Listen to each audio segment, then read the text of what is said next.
Okay, we can start. Welcome to last session of the conference. Thank you, everybody who can make it. I know that some people had to leave earlier, so you made it to the last one. Congratulations. So the talk is Python for PowerShellistas. My name is Sergei. And let's start with a name. What the hell is PowerShellistas?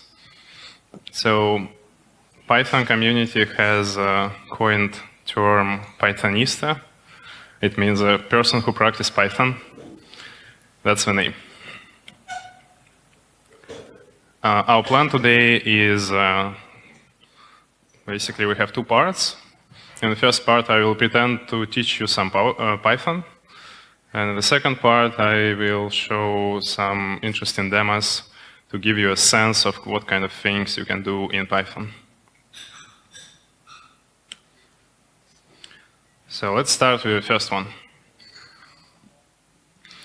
What is Python?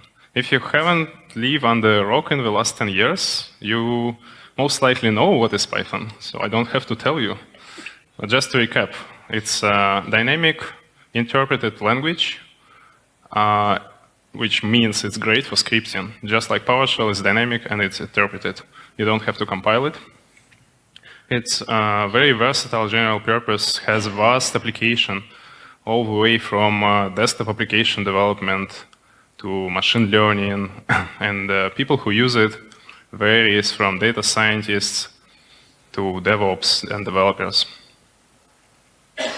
People with very little computer education actually use it like for the astronomical calculations.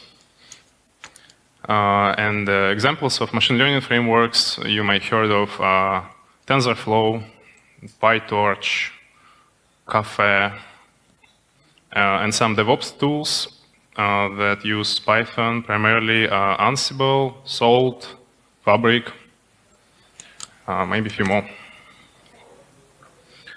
It has a really rich standard library, so most stuff available in box. It also ships in most Linux distros and Mac OS, not shipped in Windows as far as I know. And there is a really great ecosystem of third-party libraries and tools. First thing to know about Python is that there are two branches. There is a Python 2 branch and Python 3 branch. They're not 100% compatible between each other. There is a subset that you can use, the subset of the language you can use, which works in both. And just in general best practice to write your code in a compatible way. It's kind of similar to PowerShell editions. So yeah, Python 2 will be retired soon. There is a website you can watch, it has a countdown. So don't bother to learn Python 2 specific things really. Just focus on Python 3. So what is Python bad at? Here is an example where I'm trying to copy few text files from one place to another. And on the first line you can see PowerShell, it's just one-liner. And below is a Python, and it has like this horrible 4 lines with some cryptic code and regular expressions, because you basically need to do globbing by hands. And globbing is a process where you take a regular expression and match it against the file system to get a list of files. And then there is an even helper module, shell utils. It's still with like all this helper module, you cannot get the same like natural experience as in PowerShell and other shells we designed specifically for that. So with that in mind, let's actually take a look at some basic syntax. So we have variables, we have lists, we have hash tables, and we can call methods. Methods contain parentheses around them, but you can see a lot of similarities. And if you pay extra attention, there is like if you take a look at the back not backquotes, the quotes and double quotes. Basically, PowerShell and Python are very similar in that you can use both. You can mix them, and the only difference is that Python doesn't do interpolation inside the strings. So continuing, you can see for each loop in PowerShell on the left, for each loop in Python on the right. You can see function definition and module import. One thing to notice is I was trying to make it one-liners, but in Python you cannot really make a for loop one-liner because Python uses spaces, well, basically indentation for scoping. So Python is probably like the only language where spaces are meaningful. Instead of using curly braces, it uses spaces. The rationality behind it is by forcing this requirement, the good style of coding, the good style of scripts is enforced. All right, that's actually everything you need to know about Python. So let's get to demos. All right. So first thing I want to touch is just an example from a couple months ago. I had a task at work where I need to test some piece of code, and to do that I need to have like 10,000 files in a folder. So I drop in my PowerShell, I type natural thing, you can see it on the first line, just pipe numbers inside for each loop, and I didn't I didn't wait until it finished. It basically just took too long. You can improve it. So on the first line, you can see the creation of 100 files and total execution time. And we all know what's the problem there. Basically, it's a slow pipeline. So if you just replace it by for each, you can actually get much better performance. You can improve it 10 times. So that's the second example. Yes?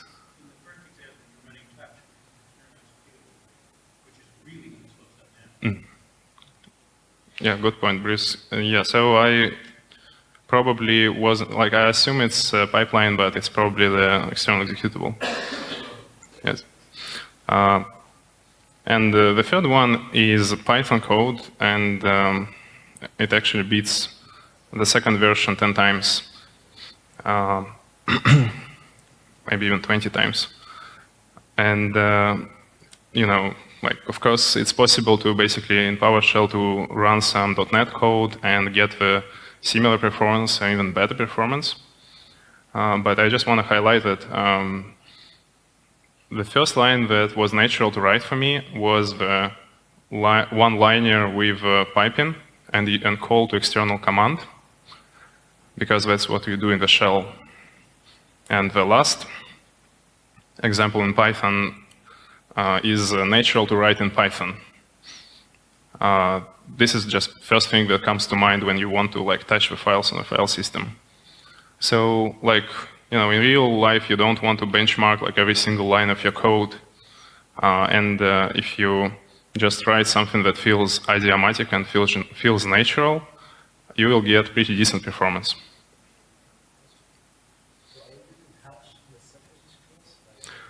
No, I'm appending empty string to a file. I'm not sure is there a better way. Mm-hmm. So like the double great sign is append. But you know, this is just like one example nitpicking. I just kind of had it in real life, and I was like, oh, I had to drop in Python to create this damn 10,000 files. That was unpleasant.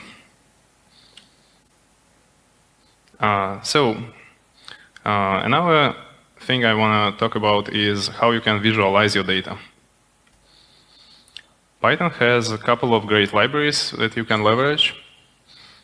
And let's actually go through this code really quickly and see what it does. I importing pandas as PD, so I can have like alias to the module. And same thing for matplotlib. Pandas is a library that provides you data frame abstraction. So data frame it's kind of like a table in memory. You can have it in memory, you can operate on columns, you can select rows. And matplotlib is obviously for plotting, for visualizing the data. So let's take a look at the first line. So df stands for data frame. We read it from the CSV file on the file system. And we need to provide names because you can see on the left down part of the slide that we don't have a header inside the CSV file. And I also specify parse data parameter to tell it, hey, this is a strings, turn it into a data type. And then the second line, dfplot, is, you can see my cursor. dfplot is basically it takes what do you want to have on horizontal scale, what do you want to have on the vertical scale. And I say, yeah, I want price against data, and just one command to show it. And that's the result. Like, it has some, nice graph. So can anybody guess what's this graph of? Yes. No. It's a Bitcoin. And that's a good, representation when you want to comprehend something quickly. So I had recently experience at my work where I was curious about how many tests we have disabled.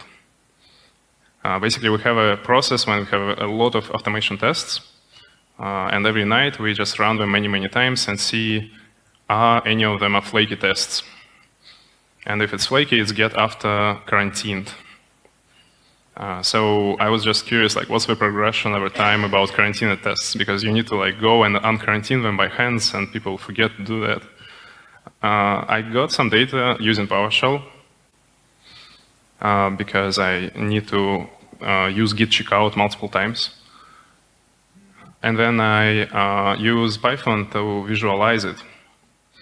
And then I was basically talking with my team about it for some time, and everybody's like, yeah, we should take better care of our tests.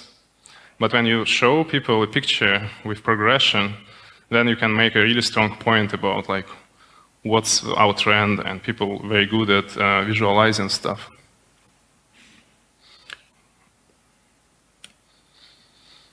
Right, so next demo. Now we're going to exit presentation and go to live demos part.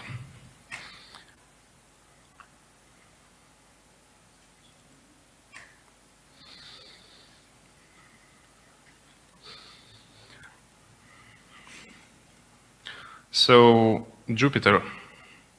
I will first show what it is, and then I will explain.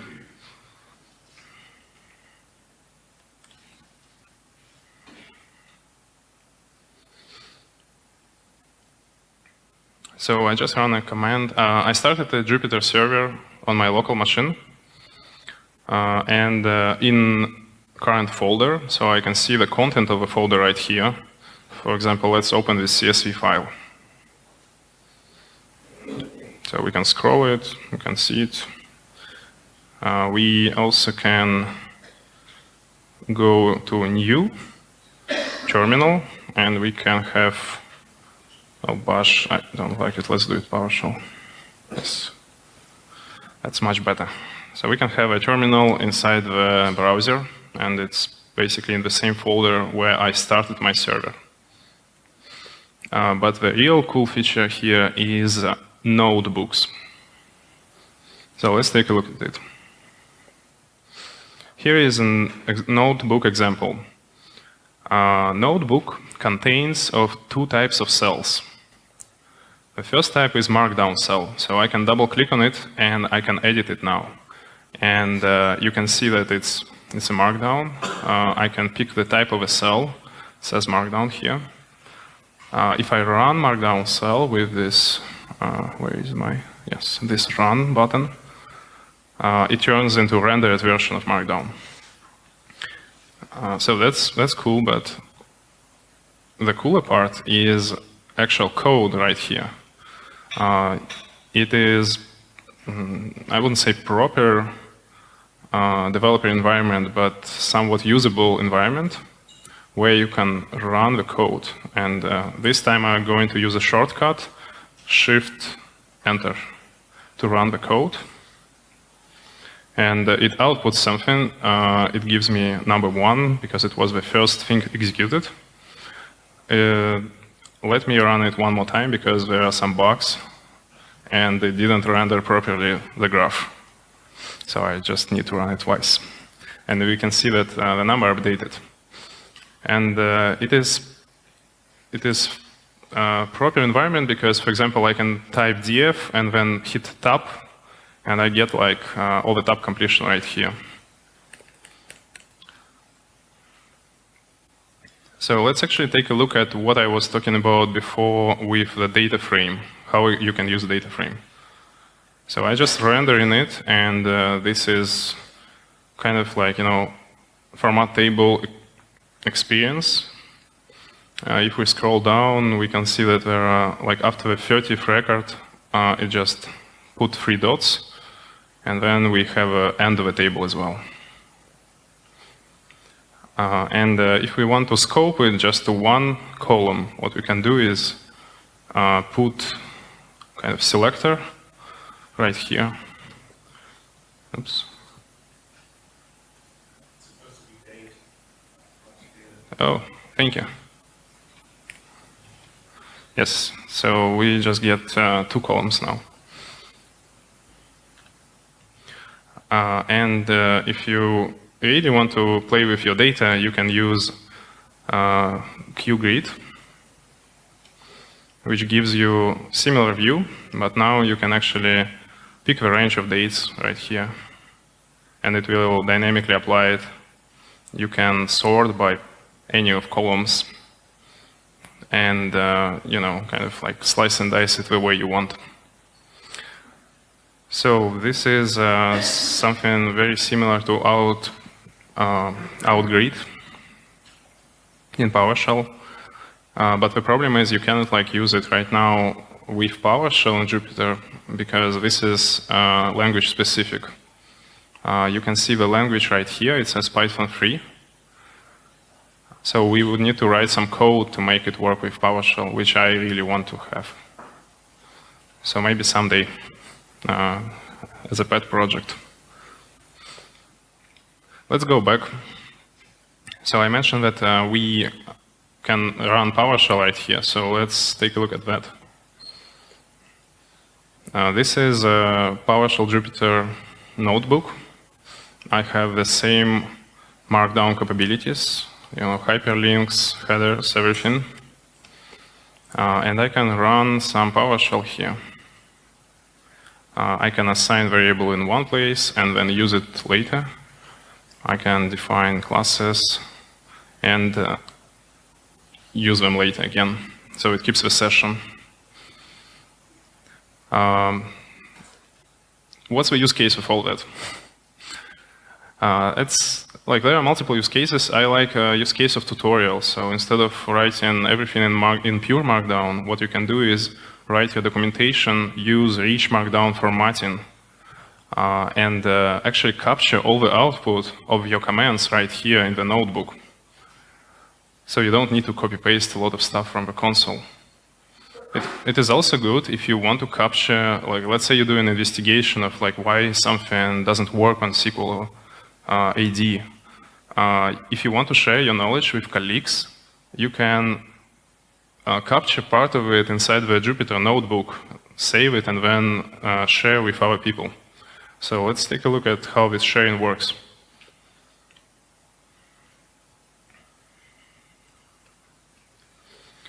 The notebook is just a file on the file system. If I open it, I can see that it has a fancy IPyNB extension, but it's just JSON. And right here, I have a source cell. I have input. And let's take a look at something more interesting. So this is output is all empty. Output shouldn't be empty on the first one. Yes, output here. So we see text captured here. Essentially, all the information we just get, it is statically serialized to a file. If you just give somebody this file, they can view it and see the same thing as you see. But they also have ability to run the code and get their output and modify it for their needs. But you don't need to share the file just by sending it over email. Because it's a website, you can host it somewhere, and you can share a hyperlink instead of sharing the whole link, the whole file. For example, Azure provides notebook support, hosted notebooks. There are also a few other services that are doing it. And last thing I want to mention about PowerShell specific kernel, kernel is what it's called in Jupyter, is that there are currently two kernels exist in the wild. One I wrote myself, and another wrote Jekyll, Joel Bennett. And his kernel is actually much better than mine. So if you want to contribute, you should look at his kernel. Let's actually see how it looks like on the internet. If you just commit Jupyter Notebook to GitHub, GitHub can take this static content from the JSON file and render it for you, including rich graphics. So, for example, here, Joel talking about basically this guy. I see, oh, sorry. We have some contributors from conference as well. There is a PS version table here. We can capture all the output. You can post it, but you cannot run this thing because it's just a static content. So if I try to click here and run it, it doesn't work. To make it runnable, I need to either download it and then run my server locally, or find a hosting solution. And Joel actually implemented even some table formatting right here, which is pretty nifty. To do that, he uses Write Jupyter. And even some graphics, so you can write icon, like PNG file, basically to output, and it will be displayed. So I think it's a very cool way to provide like tutorials and maybe capture some information for knowledge sharing.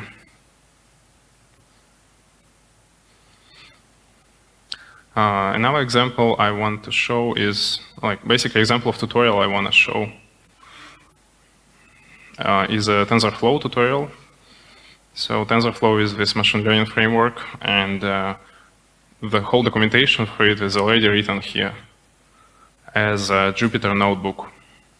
So it teaches you about like what is the tensors and what it's all about. You can run it all locally, you can play with it.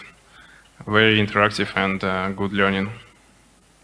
A lot of universities start to use Jupyter notebooks for their courses nowadays.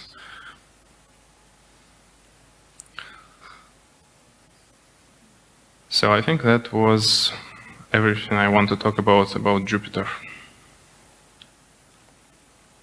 Let's get to last part.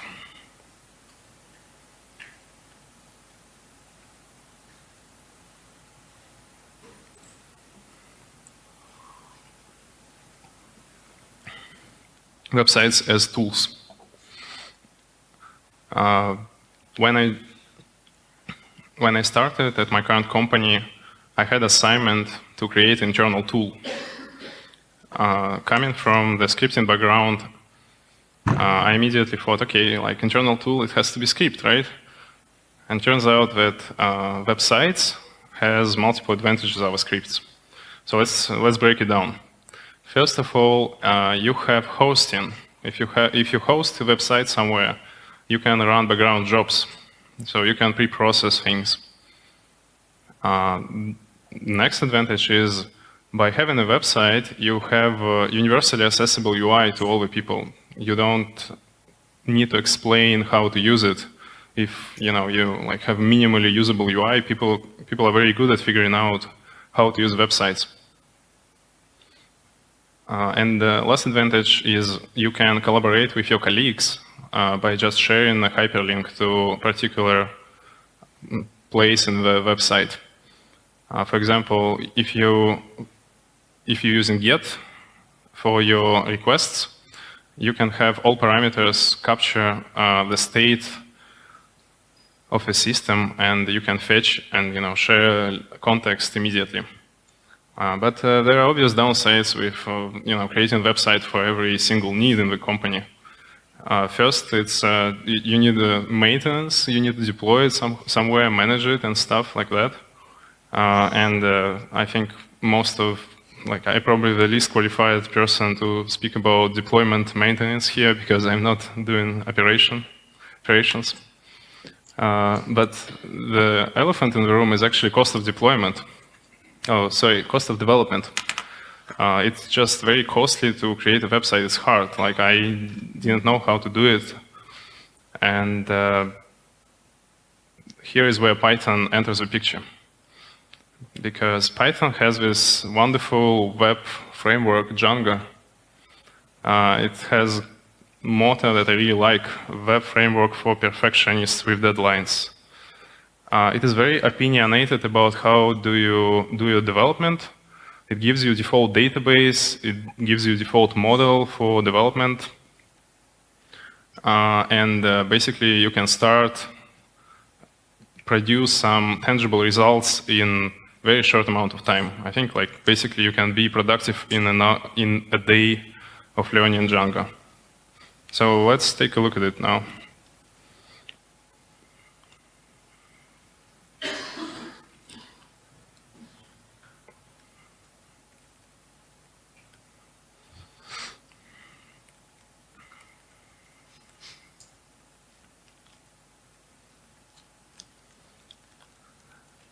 I have this manage py script, and I'm going to run my server.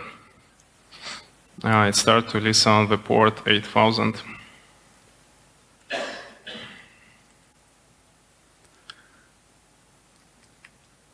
And here I have a website. I built it. I'm a web developer. So yeah, exactly. That's why I have this picture. So the part on the right represents Django, and the part on the left represents my code.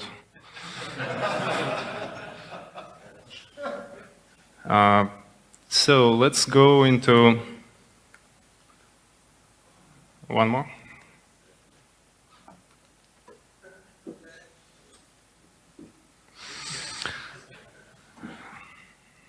Let's actually, but that's not all functionality that I have on the website. Let me show you. You will be blown away.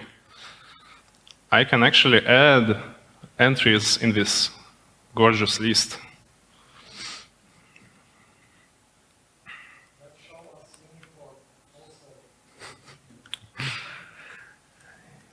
So I will just call invoke web request, and I pass in basically one parameter, API text equal hello. Let me refresh the page, and I get new entry here. So I have a kind of crude operations, but only create and list. We all delete and modify. So this is all silly, but let's actually take a look at what is the code behind it.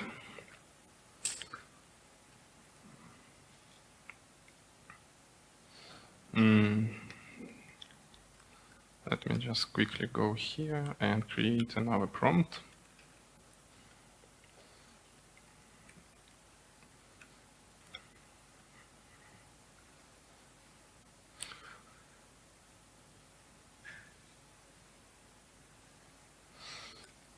Let's start with URLs.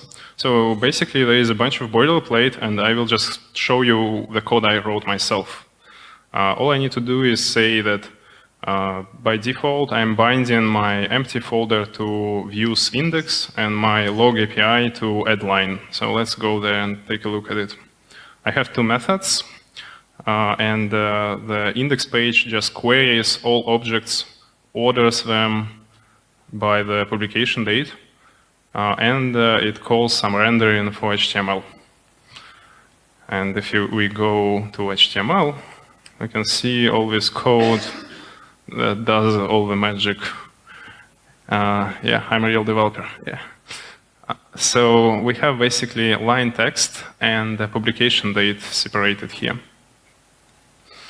That's pretty straightforward as far as I'm concerned. And in views, let's take a look at add line. I actually cheated here because there is a proper API frameworks you can put here, but I just created another endpoint. You call it, you get your text out of the GET request, and you save it to a database. So, but yeah, so the last thing I want to show is model. Now let's go to the model. My model has only one class, log line. It has two fields. And model is like the real meat of all this process. It maps to SQL tables. And the process that does the sync between model and SQL tables called object relation mapping, or RLM. So let's take a look at that part now.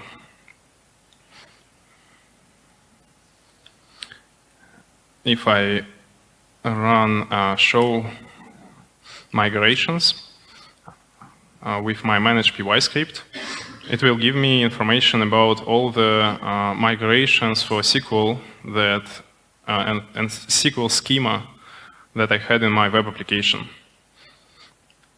Let's actually drop into the DB shell. So DB stands for database here in this context. And I have SQLite. I can say what's the tables I have. So I have a bunch of like system tables and one user table. I can ask it what's the schema on this table. And you can see that I has a primary key ID, I has text, and I have a pub date. And it all created from one Python class right here. So okay, that's pretty interesting, but what happens if you want to modify your application?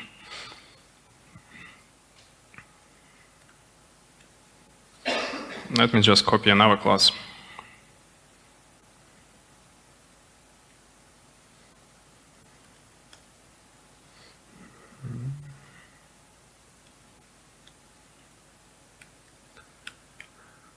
All right, so here I creating a node property to attach it to log line. And I saying that log line node has a property log line, which is a foreign key and should be connected to the original log line. And some details about like how to manage lifecycle if we delete entries. And just standard string property. So I just added the text here. Not sure how to go out. And now I need to modify my SQL database to take advantage of the code I just wrote. What I can do is call one function, make migrations. It takes a look at the code, it takes a look at the SQL database and creates this node migration, which I can see in show migrations right now, and it doesn't have X right here. That means it's not applied. All I have to do is call migrate, and now it applies the schema changes. And if I drop back to my database shell, I can see that tables have log app node table now. And if I take a look at the schema here, I can see that my foreign key got translated into key, not primary, after increment, and I get index on it.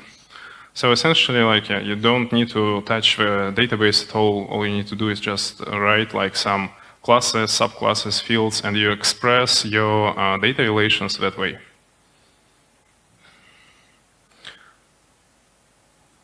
And Django takes care about managing the rest of the things for you.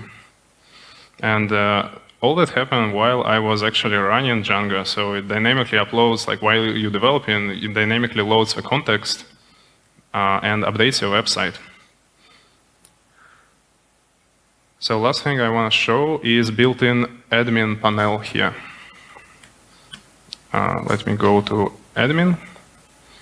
And I'm just going to type my password. And Django has built-in interface for to view all the objects. I can come to my logline objects and examine them, modify them, and it's all protected by the proper user management properties and stuff like that. For example, you can use this management interface to manage your users, which is pretty horrible idea, like in general, if you have a lot of users, but for some quick internal tools, it can be okay. You can just add like yourself as admin and be done with it. And you can see that here it actually uses hash algorithm. So it takes security seriously, it doesn't store plain text passwords, and all that stuff you get for free just by using it. So it takes a lot of pain out of web development, basically.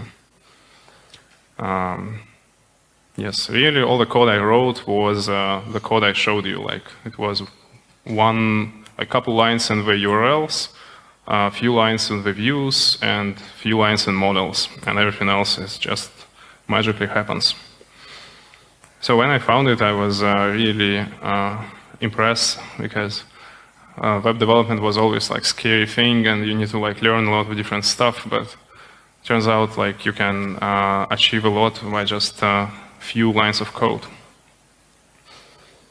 And with that, I think I have basically would like to finish. Questions? Oh. Now let me reiterate some points. Taking it back. So Python and PowerShell very similar in the nature. They're dynamic languages. I think people who like PowerShell can be successful with Python. Python is not, replacement for like all your things, but it's just one of the tools you should have in your toolbox to, when the task is appropriate, you can use it. And you can leverage the rich ecosystem that exists around it.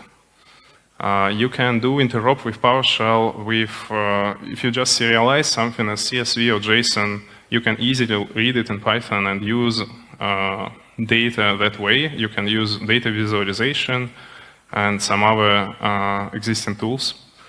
And with Python, you can actually create websites relatively easy. And with that, I would like to go to the questions section.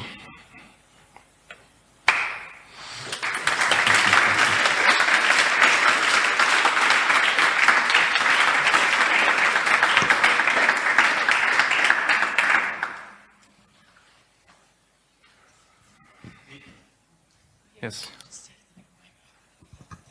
In what situations do you prefer writing Python instead of PowerShell? So I was trying to basically show everything here. When like we use a lot of Python at my company. So when I need to collaborate with people right now, I'm using Python primarily, but it's pretty horrible at a lot of tasks that I do in PowerShell. Like going back to my example where I was trying to collect data, it was much easier to do it in PowerShell and then visualize it with Python instead of like trying to do the whole thing in one language. But in general, like people invented ways to use it almost everywhere. It's just not always the right choice.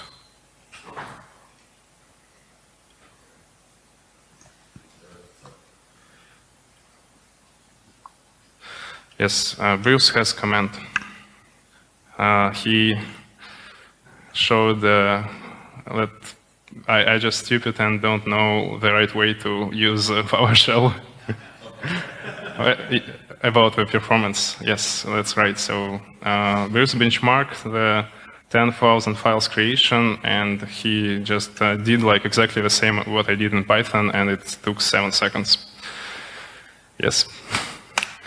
Sorry, I just come to the. So basically, the motivation to show it was that it was very natural for me to write this pipeline, and it's just the first thing that comes to mind. Yeah, if you like found this problem, then you can reverse engineer it and rewrite. But it is important to have like good default like performance, I guess. Yeah.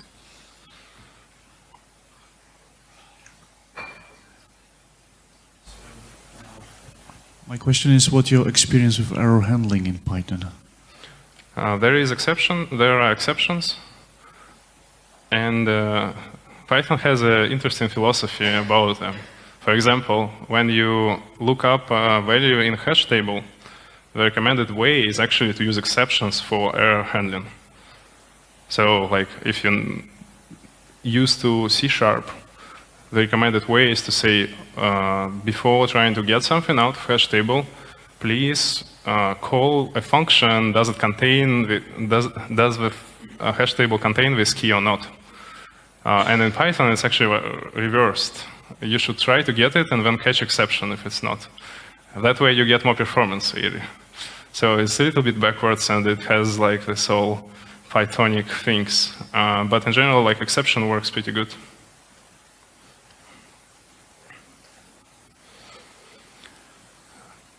If you have other questions, you can find me after the session. I will be after the final talk here as well. Thank you.